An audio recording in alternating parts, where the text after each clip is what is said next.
but we all, I think probably most people, if you're older and kind of come from that era, the people for us were bikers, and they were psychopaths, most of them, you know what I mean?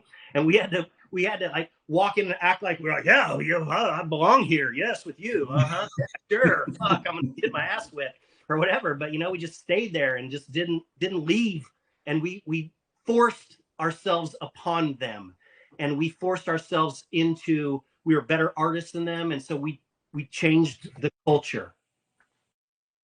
So we're proud of that. I'm sure all of us here that are older all feel probably the same about that.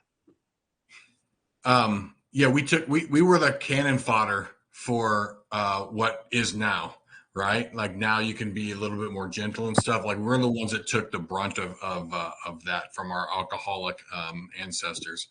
But one of the cool things about it too, Brennan, is that even though we would be scared shitless at the shop, when we went out that night, our friends looked at us like, that guy survives 16 hours a day with a crazy fucker. So by proxy, he's probably a badass. They didn't have to be truthful, but it was fun to get that kind of like reputation by proxy. I loved every bit of it. We absolutely wanted to be a part of the culture, and I think that's maybe something that's gone now is that it's not necessarily a culture anymore.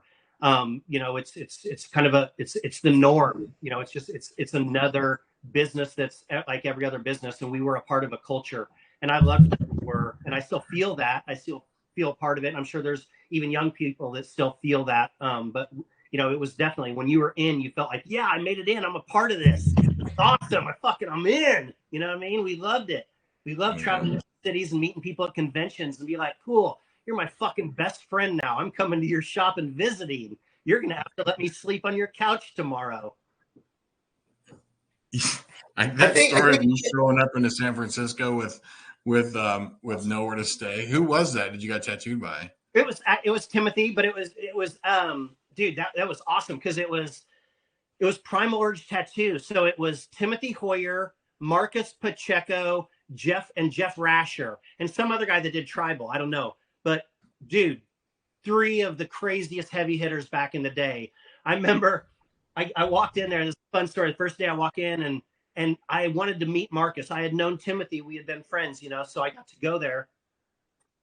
And I wanted to meet Marcus Pacheco. And if you guys don't know Marcus Pacheco, look up Marcus Pacheco, because back in the day, in my mind, he was the greatest tattoo artist. He was fucking incredible. So I wanted to go meet him, and I walk in there, and he's doing this crazy, amazing cover up. And I was like, I'm sitting over his shoulder. I'm like, Jesus Christ, I'm sure you're stoked. To the person that's getting, I'm like, you're stoked to get that covered. And Marcus looked at me and goes, yeah, I did the first tattoo too. I thought you were going to say you walked right up to him and you went, the neck's too skinny. Too skinny. Yeah, and I got that one. That is right. That was the fucking, God, dang, I forgot about that, Matt. That's the best. Next too skinny. Yep. Yeah. So that's great. Yep. Next. Was someone? I heard someone try to talk a second ago. Did I cut someone off? Yeah, that was me. What were you gonna say, Clay? I was gonna say that like tattooing now is so big that instead of like it being its own culture, it has its own like little subcultures now. Like there's all these different things inside of tattooing.